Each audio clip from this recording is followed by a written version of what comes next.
Hey there, my name's Lusty, and today I'm going to be showing you my list of the top 10 most frustrating quests in Runescape. Now obviously before I start I have to say that this is my personal opinion, and if you disagree feel free to let me know in the nicest way you possibly can. Or just shout at me. Who am I to judge you? Number 10. Birthright of the Dwarves. Bet you didn't expect to see a recent quest on this list, did you? Fortunately, Jaggers are held back on releasing quests with an item shopping list like a care worker or an Angie clinic. I probably don't exist actually. But with Birthright of the Dwarves, the difficulty of the quest comes from the oh come on what the fuck factor of the final boss. Or at least getting to him. The boss was kind of tricky. It could be easily beaten with the use of complicated door signs. What really got my knickers in a twist though was getting to him. The unrelenting cannon fire that hit for half your health every couple of seconds as you behind some vague obstacle. And this is Runescape, we don't expect it to work unless there's a left click option and a funny icon when you hover over it. Not to mention the enemies hit really freaking hard and you too. All the king was trailing behind you on his fast, swinging his hammer around with epileptic style accuracy, hoping to hit something that wasn't stationary and safety padded like he'd been told to. But apart from that, the quest really wasn't that bad. Then again, the Dwarf series never captivated me like the other quest lines. So I didn't really care if Beardy Beard 1 or Beardy Beard 2 got killed. I just wanted my overdue Dragon Warhammer. Number 9. In Aid of the Myreque. The Myreque questline. My favourite quest series of all time. A dark tale of copyright-dodging vampires collecting blood ties from its empire of dilapidated villages while a rogue force of underground rebels seeks to overthrow its corrupted monarchy with wit and sabotage. Apart from this quest, the main objective of In Aid of the Myreque is to aid the aforementioned rebels relocate their base to the quaint town of Birthright. However, this requires you to walk all the way across Mauritania multiple times through the only available route, the ghast-infested swamp, carrying various items including planks, nails, and obscure French delicacies. So to mention the ghast also rot your food if you go near them, the food that you need to bring to restore the crappy general store from crappy shop that nobody ever uses to crappy shop that also sells snails. But never fear, Birthright has a bank that you can only use once you restore everything else in the village first. Why? Because stick-ass Rat Peace says so.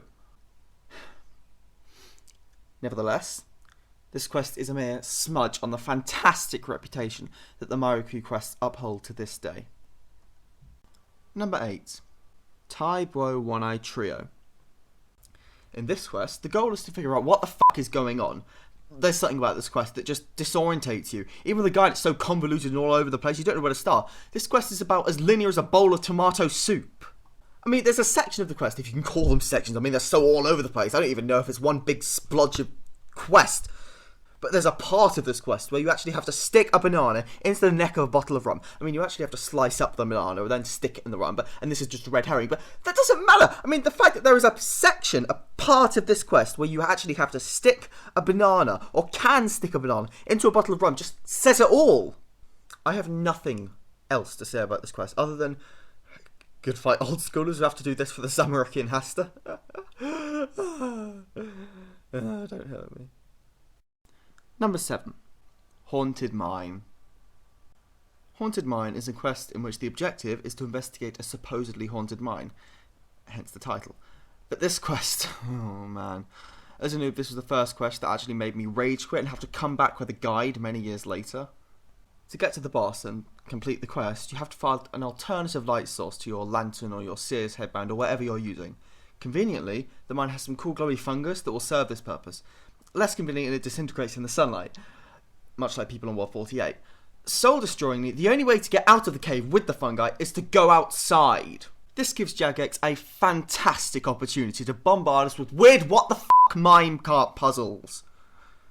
I had and still have no idea what was going on here. Not to mention the levers to activate the minecarts were in 2 different groups, either just like every other non-sentient object in this mouldy pit, half of them had wandered off in search of food, water, or just a more interesting quest to be in, or this place was commissioned over bonus XP weekend.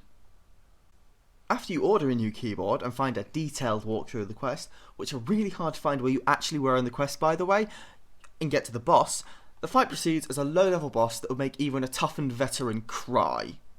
You probably fought this guy in Dominion Tower and thought him was a joke. But you weren't there, man. I mean, you probably were to fight in Dominion Tower because you have to do the quest. But there were minecarts and cranes that hit you like a truck, and you had to run right through them after every hit because Mr. Spooky Transparent Ghost Man flies away after every hit to the other side of the room. I mean, I could take down Virago or the Calfight King, or at least I would if I bothered to go to a learning event, but it's possible. Yet why is this guy the only boss that's ever given a penalty to not just me, but also the nearest wall? Number 6. Monkey Madness. One of the most well-known quests in RuneScape. This thing was the pinnacle of challenge back in the day. However, now it's just the pinnacle of dated cutscenes and running. Lots and lots of running. This quest has you run around an island inhabited by surprisingly hard-hitting primates that chuck you into jail at first glimpse, and the only way to stop them is make a magical monkey dildo that de-evolves you a couple of stages, which, wouldn't you believe, are pretty hard to come by. It involves you entering the bowels of this quest and running up a small intestine filled with giant zombie monkey skeletons and poisonous spike traps that haven't been sanded properly and give you really bad splinters until you reach a gnome that tells you to find, amongst other things, monkey dentures and string. And once you've done all that, you need to smuggle a monkey from Ardoin Zoo all the way back to the sodding island without teleporting. I don't know why monkeys are allergic to teleportation, but it explains why Jagex haven't teleported this entire island and the quest to the abyss and just be done with it. Number 5. Garden of Tranquility. If patience was a virtue, then this quest would be a wonderful teaching to us all, something to inspire our inner creativity and beauty. However, the only thing I felt like creating after this quest was a pyre to burn my computer. In said quest, Bitch McBitchface of the Royal Bitch Society of Recovering Bitches wants you to tend to her garden. Fortunately, she only enjoys the simple things in life, one of which is a rare extinct tree. The thing about this quest that really gets you in your tits is that in order to get many of the rare seed aforementioned bitch wants, you have to plant the crops and wait for them to grow. You can't even do it before the quest. You have to sit there and watch them grow before uprooting them and giving them away. This is not how farming should be done. After an hour of free manual labour, watching paint dry and daylight theft from other cities, the BBBB, calls in her husband, the king, takes all the credit while we are standing right next to her. They should have just called this quest big fucking stupid quest. Fuck this thing, man. Don't do it. Number 4. One small favour. Oh, you knew this would be up here, didn't you? To put it simply, one small favour is a quest in which you offer to do a small favour for Yenny, then talk to a jungle forester, then talk to Captain Shanks, then talk to Brian, then talk to Aggie the Witch, then talk to Johannes Ulsbrecht, then talk to Fred the Farmer, then talk to Seth Groats, then talk to Horvath, then talk to the Apothecary, then talk to Tassie Slipgas, then talk to Hammerspike Stoutbeard, then talk to Samview, then make some Gothics rest, then talk to Captain Bleemage, then talk to Orion, then talk to Fantoothy, what the fuck, Jaggers, then touch some rocks, then talk to Wizard Crumpety, then talk to the Tiddle Merchant, then talk to Rants, then talk to No Madam, I don't fucking know. Then talk to the Fixer's Lights, then give the stuff for matches, then trade it in for some Iron Oxide at the Tiddle Merchant, then trade that for some Animate Rock Skull or Wizard Crumpety, then use that on the rocks and kill the Slugger, then use it on Petra, then threaten Pan to then fix the weather vane, then give the weather report from that guy, then talk to Orion, then talk to Captain Bleemage, then talk to Samview, then talk to Hammerspike, then talk to the gang members, then talk to Tassie Slipcast, then make the pot lid, then give the airtight pot, then give the airtight pot to Cat the Apothecary for some herbal tincture, then take some breathing salts, then give those 5 chicken cages, whole some chicken cages, then give those to Seth Goats, then give that to Johannes, then talk to the IU Witch, then to the Brian, then Jungle Yanni. I don't know.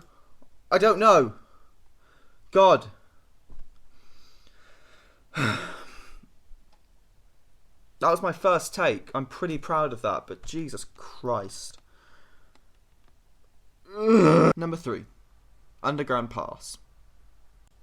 This quest is a perfect example of what we in the professional questing business call a huge dump of steaming horse shit. For this quest, your objective is to make some voodoo doll, some psychopath who uses a gun, chuck it away, whatever. However, the real frustration from this quest comes from the jumping gap things. I mean, yeah, if there were like 3 of them, you could take weight resistant gear in, it wouldn't be so bad. But there's like a maze of 20 of these, and they're in the middle of a cave, that's in the middle of nowhere, and it's 20 minutes away from it. You have to take enough combat gear to beat 3 greater demons at the end of them, which is a pretty big deal when you first did this quest. And not to mention, if you do fail, you fall into this fucking pit that takes you forever just to get back up where the edge was. I actually ran out of energy when doing this quest the second time, and I didn't even know that was a thing in RuneScape 3 anymore. I was like 70 agility too. Imagine this quest 5 years ago. Oh wait, you can do it in old school too. This quest was designed and released in 2003. 2003 RuneScape. Imagine it then. I don't think there was even agility then. You may have smirked at the greatest things before, but how about now? It's not funny, Jagex. It really isn't funny. Number 2. Mourning's End Part 2. Oh boy. Everyone's heard of this quest. I mean, I know it's in the same quest line as the Underground Pass, but these quests are so vein-poppingly infuriating, they deserve 2 mentions on this list.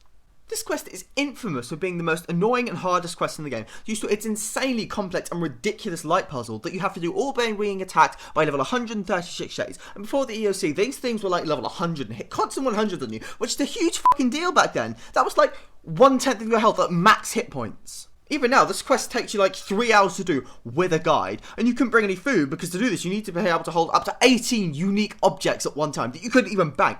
And there was this fucking agility obstacle that had the same success rate of getting someone in a free world not to take your room plate when they said they'd trim it. And when you failed, you had to run all the way back up the stairs through the shades and try it again. And since you had to carry so much shit in this quest, your weight was through the roof, which made it even worse. And then when we got to the end, you had to buy some death talents off this fat it would only sell you for 50 fucking unique, specific junk items, 3 of which were picked from a random list of 3 other items, and one of them could be a Castle Wars ticket. You actually had to go and win a 20-minute game of Castle Wars just to complete this quest. I mean, yeah, you could buy the Death Talisman off the Grand Exchange nowadays and skip this whole part, but that's not the point. Imagine this on quest release. I don't know why you're excited for Mourning's End Part 3. I was watching your stream, Mod Osborne. You better not put another fucking light puzzle in this quest. I love you, but don't! Now, you're probably wondering what quest beat the infamous Mourning's End Part 2. What could possibly trump the insanely complex puzzle found in that quest? Why, of course, a puzzle that makes absolutely no f***ing sense whatsoever. Number 1, Elemental Workshop Part 3. The Elemental Workshop quests are known for having cool, well thought out puzzles that make you feel proud once you complete one. Not this one! This one just makes you feel like you're being sent to a black hole while being force-fed overload backwash. And that's just looking at it. This is the first quest that I actually had to give up on release after getting my first quest code because it was so bullshit. I didn't even think the people writing the guide knew what they were doing. But it's cool, you get a hint. Oh, did I say hint? What I actually meant to say was some vague diagram on a piece of paper that makes less sense than the official Zelda timeline. But I'm getting ahead of myself. Let's have a look at the walkthrough. I mean, I'm sure that'll clear up all our confusion. Never mind. You see this walkthrough? This isn't a walkthrough. This isn't walking you through what you're doing in the quest. This is just telling you exactly, precisely which pixels you need to press to beat the quest. Because that's the only way anyone could ever possibly beat this quest. I think all the walkthroughs were actually written by the mod who developed it because they felt so bad about developing the quest that actually made train tickets to Switzerland rise in price. How was this quest made? By sprinkling Meow Mix all over your keyboard and going to lunch? I can say, without a doubt, that Elemental Workshop 3 is by far the most frustrating quest in RuneScape.